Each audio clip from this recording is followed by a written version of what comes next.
Hello, I'm Helen Benoit and welcome to my studio. I'd like to describe what a painting is.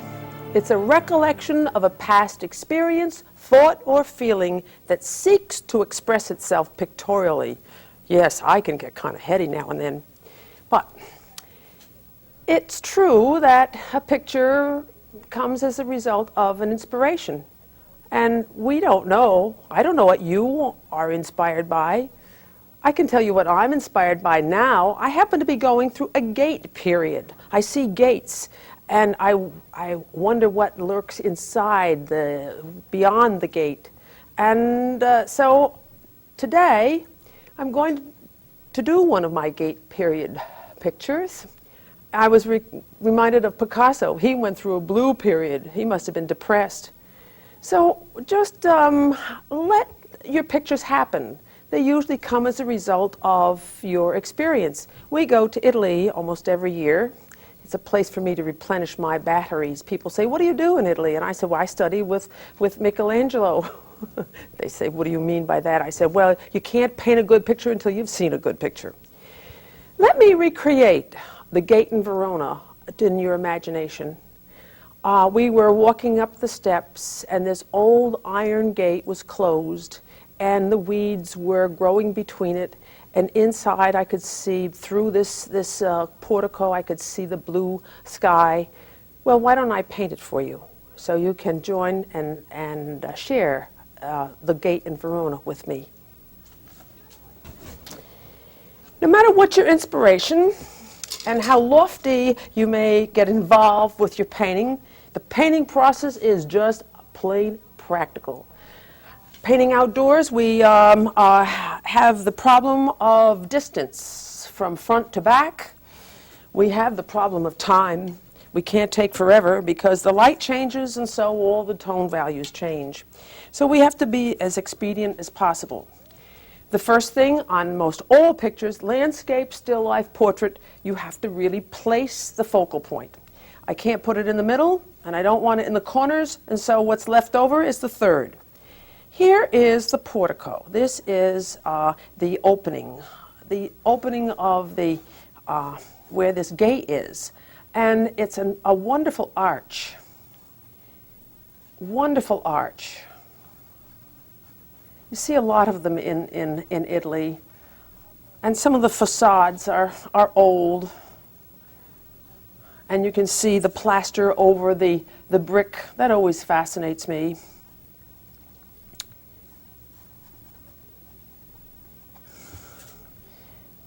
I always feel, oh, I used blue. Well, that doesn't matter.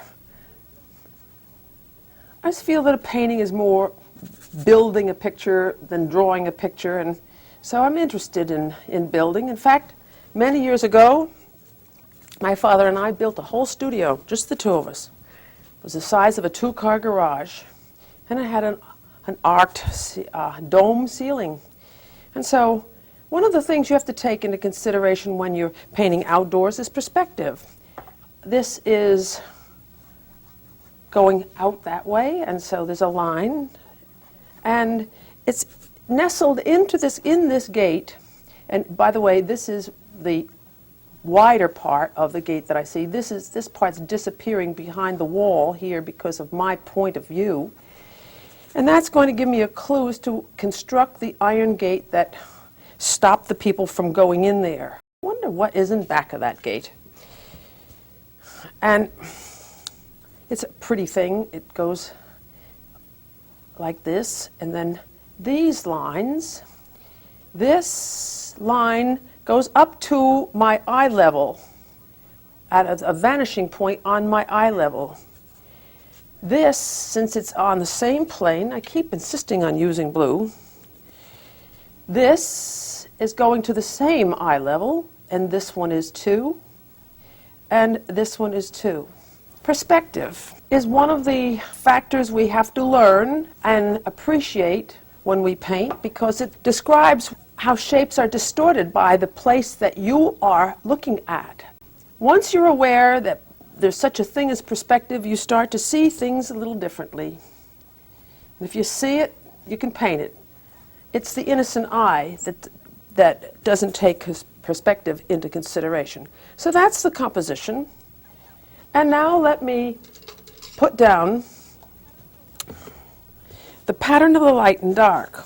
Well, outdoors, it's best to just make it a very strong pattern. My lighting is coming from above and from here, which stops the lighting from being in under this arch.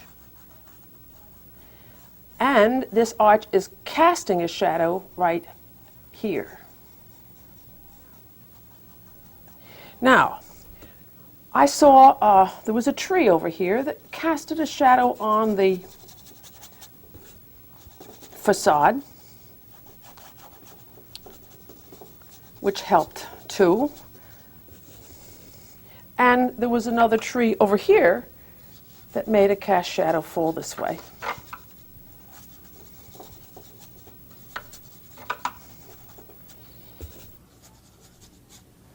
And that establishes the composition in that this was a tree, a dark tree in back of the gate. Since the gate is what I'm in love with and I'm intrigued with, I have to put everything in and save my gate for last. And I'm even going to take out this drawing here so that I can see what the design is that I have. See if it's placed right. See if we can look as though we can walk into that. Let me see it from a distance. I think I'll make this cast shadow come down here a little bit more. Maybe it's because there's a romance about Italy, or romance about gates in Italy that makes me want to paint them. So let's go back to romantic Italy instead. I love the sunlight striking on the facades. And so sunlight in paint is white and warm, so it's a warm color, yellow. And let's put some nice, juicy, sensuous, warm color, warm sunlight, where the sun is hitting this. We live in Rockport, and there's a gate right out my studio window.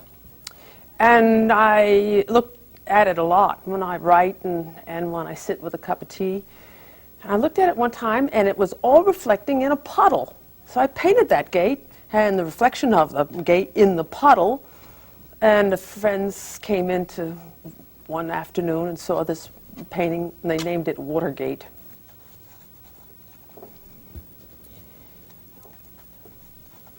Don't be afraid. Nothing to be afraid of. No one knows you're doing the painting. You're doing it to crystallize what you've been impressed with. Make a picture of it.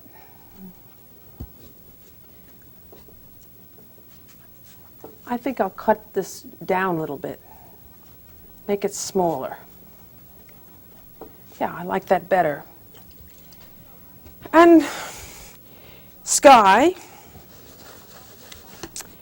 Always start with white, big blob. And a very sunny sky is also warm, especially in Italy. So instead of putting blue into white, I'm putting phthalo green. And look at how that blooms. And I'm going to put that back in here.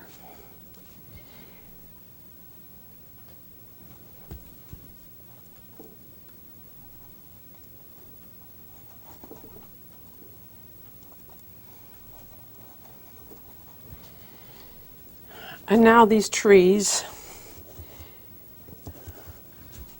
Landscapes are usually thought of as sky, mountains, a stream, a barn, a house.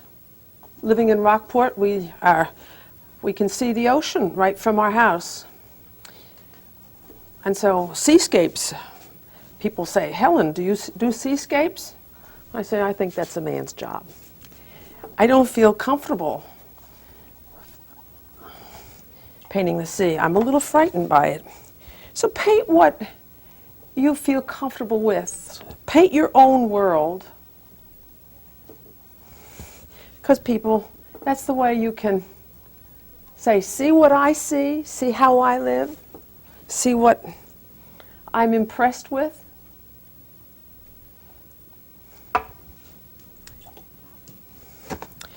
Now this shadow needs some work. Very often, when you're painting a shadow casting on a surface, you can make your brush strokes in the direction of what's the cast of the lighting. It helps give the light effect.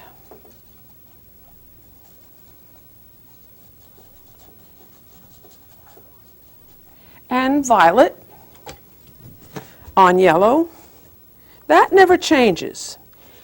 It's awfully nice to know the rules, because if you know the rules, you know just how far to deviate from the rules. You don't know the rules, you're liable to deviate too far.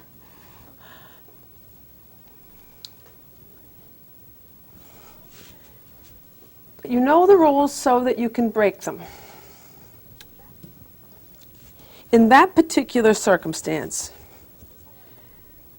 this is a color that you really need on your palette. It's Venetian red, and it's this duller red, brick color or rust color.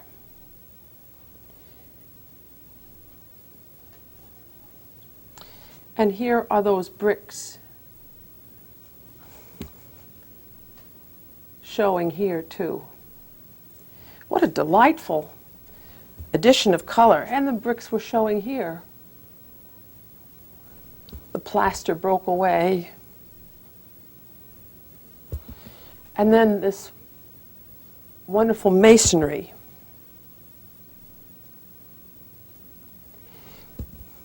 I have a dear friend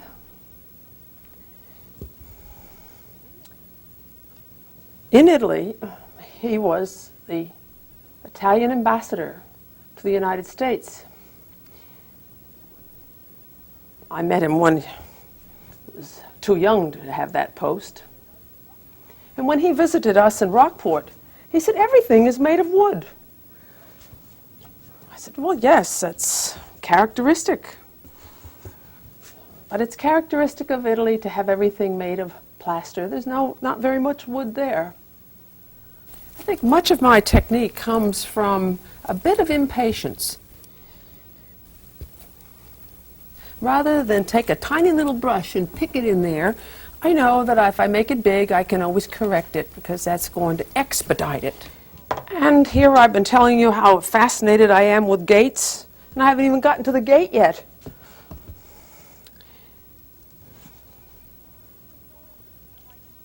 It's like getting a dinner party together. You have a lot of preparation.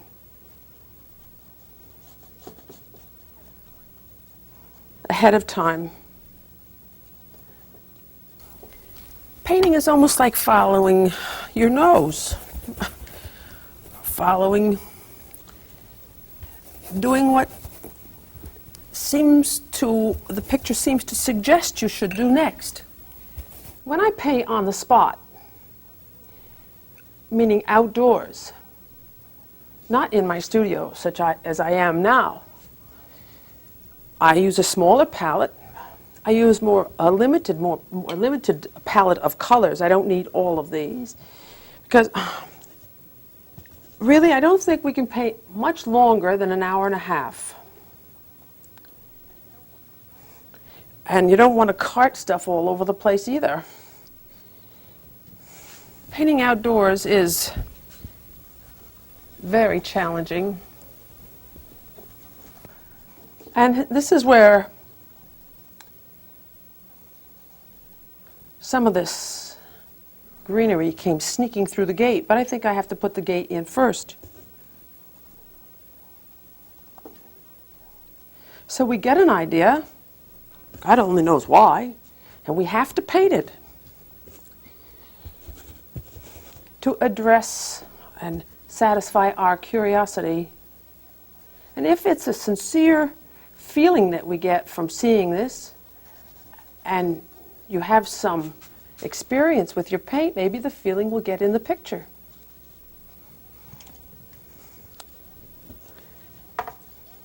Because painting is an automatic self-expression.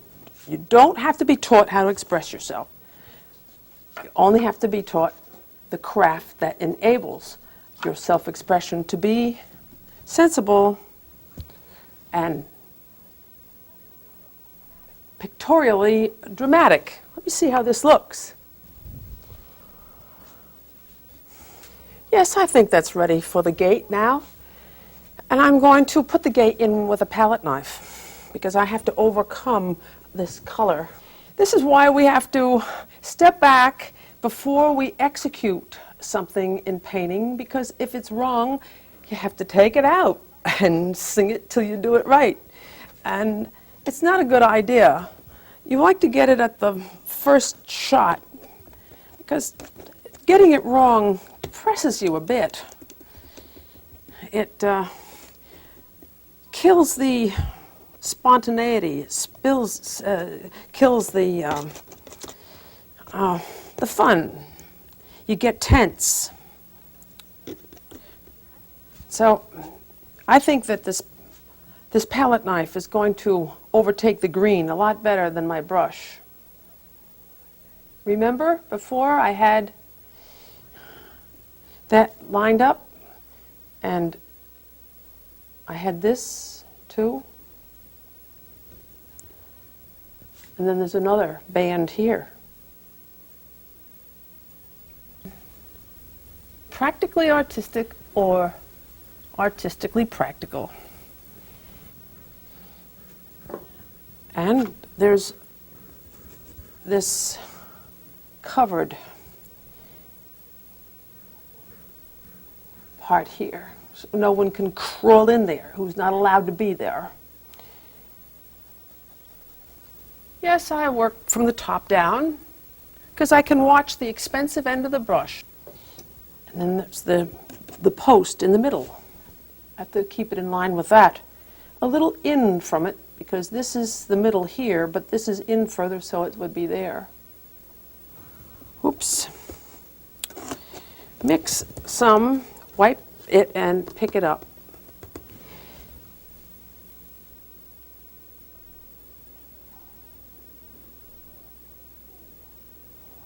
Ooh. Moved it over too far.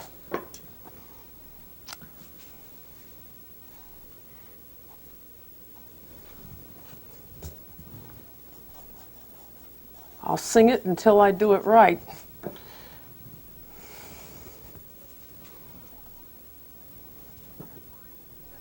Maybe that line would be better done with a brush and a maul stick. See, I use a maul stick to steady my hand.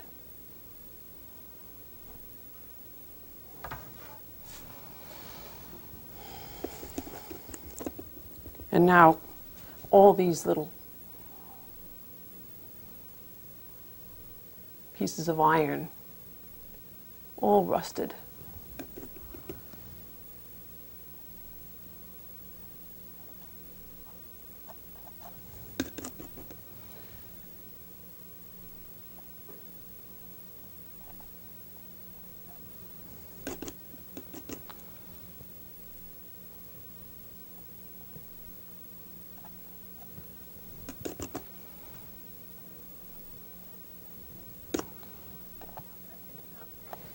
When I paint outdoors, I always do a little one that I can use as a reference to do a larger one in my studio. I also take a photograph. But I never work just from a photograph that I haven't taken because I don't really know it. I haven't really experienced it.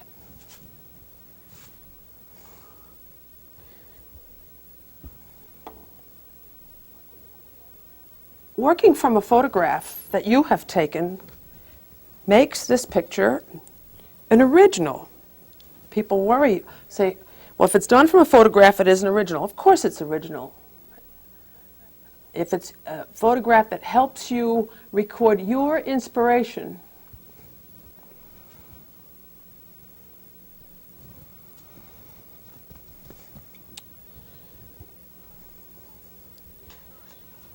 we can't deny that photography is part of our 20th century. You should work from life a lot, though. Don't work just from photograph. You get that photographic look.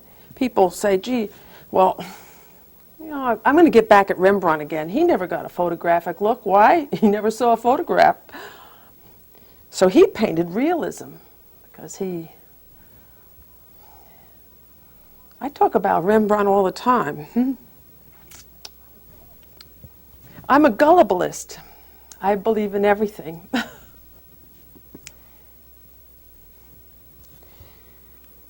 You can't be disrespectful when you paint because you invade your attitudes on nature. And there's the fact that this gate has seen better days and that it's overgrown. To make this greenery look as though it's coming from behind, I'm going to go bigger, and then I'm going to make this wall a hard edge and come right in front of it. Let me step back. Oh my, from a distance I saw that I really need some darks on this gate because it just doesn't stand out enough. So let me do that. Lights are easy to put on with a palette knife because lights have white and a palette knife needs thickness, but darks are thin. So it's not a good idea to try to put the darks in with a palette knife.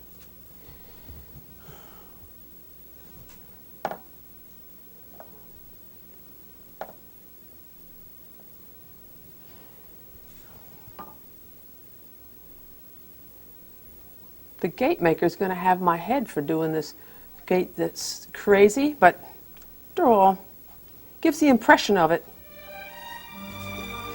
But I hope that you'll join me again sometime at my easel when there'll be another adventure in oil painting, or maybe I'll just teach you how to make soup.